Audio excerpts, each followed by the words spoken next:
respect is that that news story you just watched was also crafted by a company given to the TV station or network with the understanding that they would put their own logos on it, identify it as real journalism, and air it. Colonel Sam Gardner would eventually chart 50 false news stories created and leaked by the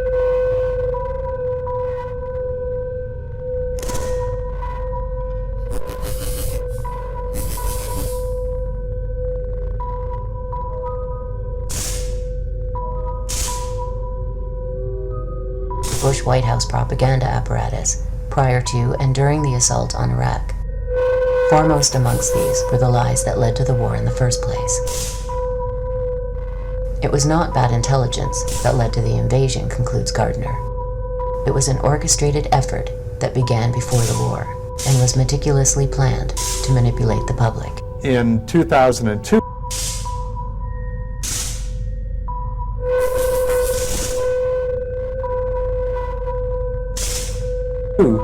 when the Bush administration was conducting its massive public relations campaign to sell the war, out of Donald Rumsfeld's office in the Pentagon, there was something now referred to as the Pentagon Pundits Program, where literally scores of former high-ranking military generals and admirals and colonels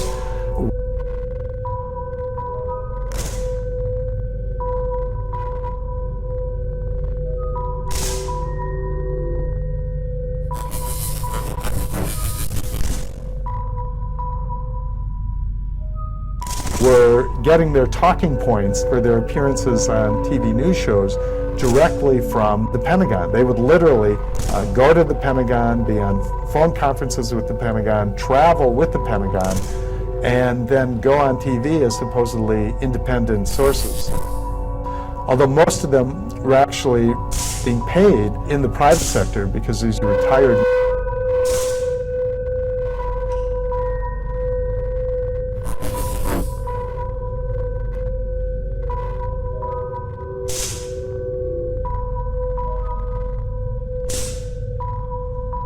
military officials by defense contractors, and many of them were actually registered lobbyists for military contractors. So there's a bit of a conflict of interest right away when your bread and butter is based on being able to sell armaments and bombs and missiles, and you're supposed to be just a patriotic ex-general giving an honest opinion of what's going on.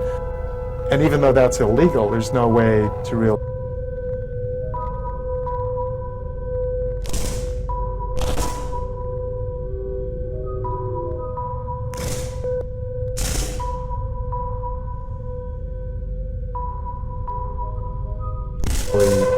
stop it. And the most powerful medium through which it occurred refuses to even report on the scandal.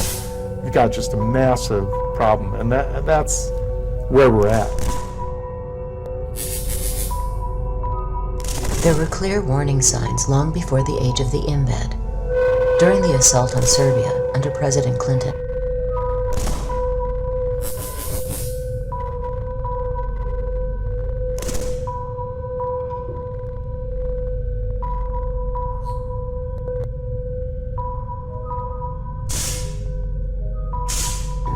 a report emerged by the Dutch journalist Abe de Vries, revealing the presence of Psi warriors working at CNN.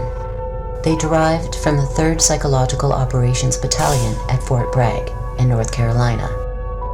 De Vries quoted Major Thomas Collins of the U.S. Army Information Service. PSYOPs personnel, soldiers, and officers have been working in CNN's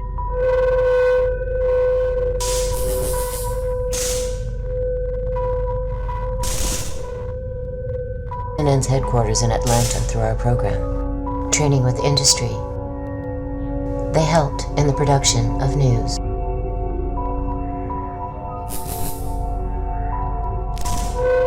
What made the Iraq War different were not so much the tactics or even the scale, but the high-tech synergy. It was almost impossible to tell where the state ended and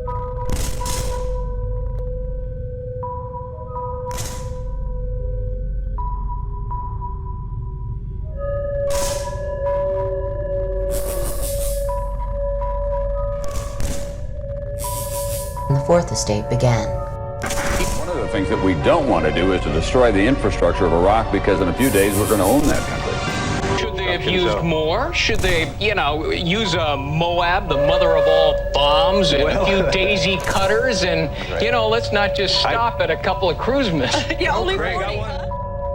The invasion of Iraq represents a pinnacle of domestic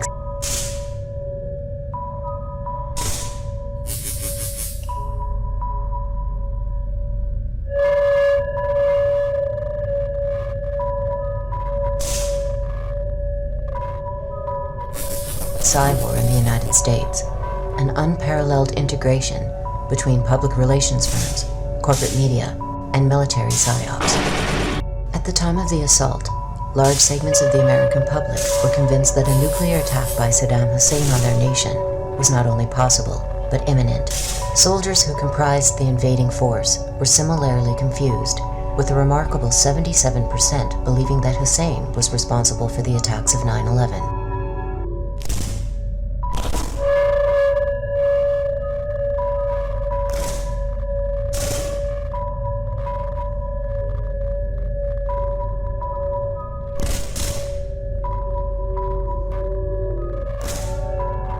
Many earnestly believed that the mission was to destroy a mysterious group known as Al-Qaeda, while bringing freedom to the Iraqi people. We're here for your fucking freedom! So back up right now! Yet what was actually happening was what the Nuremberg Charter describes as the single greatest crime under international.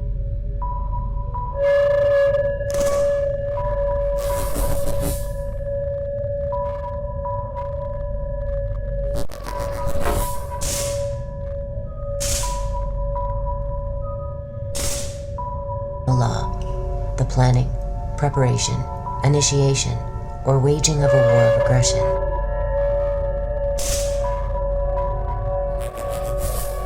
Seven years later, the results of the invasion are clear. According to The Lancet, one of Britain's most respected medical journals, approximately 600,000 Iraqis have been killed from the invasion.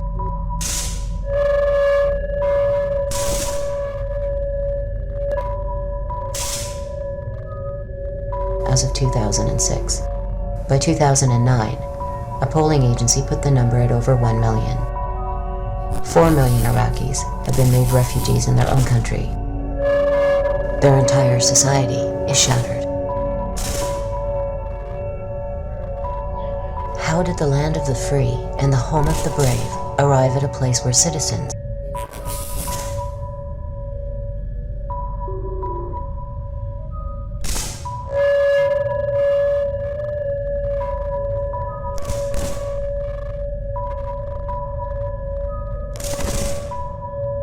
could be manipulated with such efficiency and on such a massive scale? Our story begins in an unlikely place, a coal mine.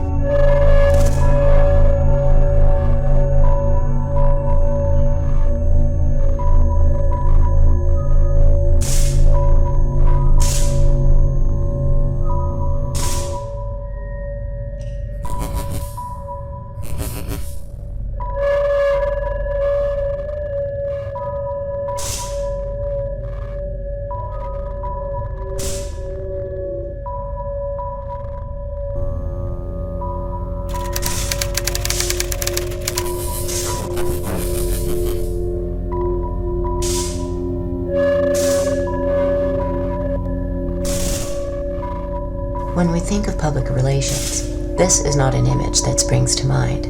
Yet it was here, at the turn of the century, in the town of Ludlow, Colorado, that PR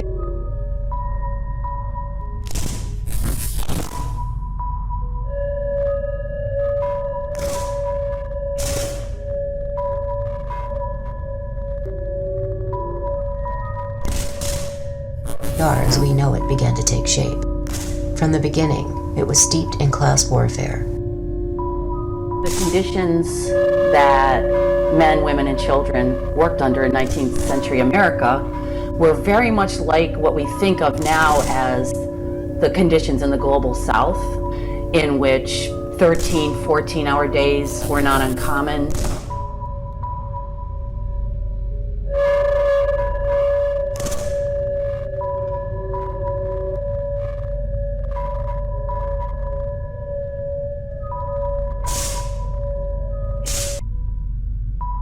living conditions were often in barrack-like housing. Children worked right alongside their parents. Those were the kind of conditions, and certainly if you picture what we see in the Global South today, almost slave-like conditions, you can make the comparison pretty easily.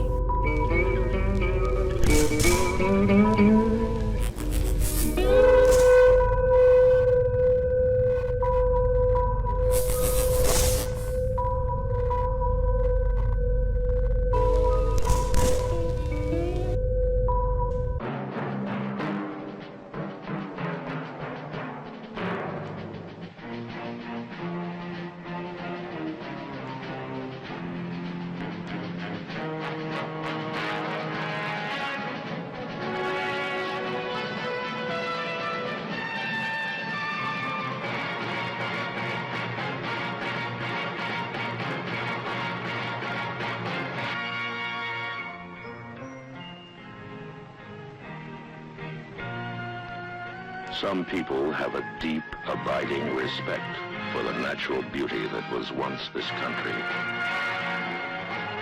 And some people don't. People start pollution. People can stop it.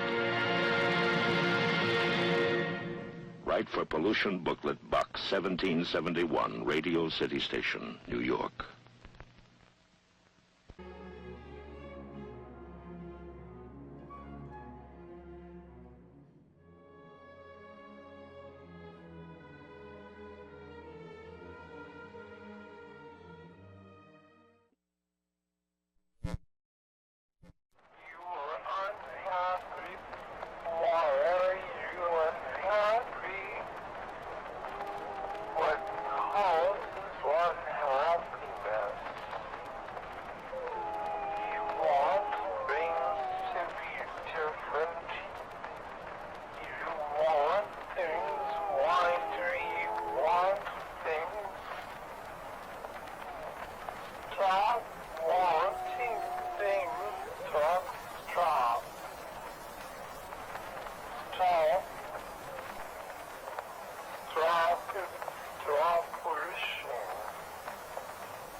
Stop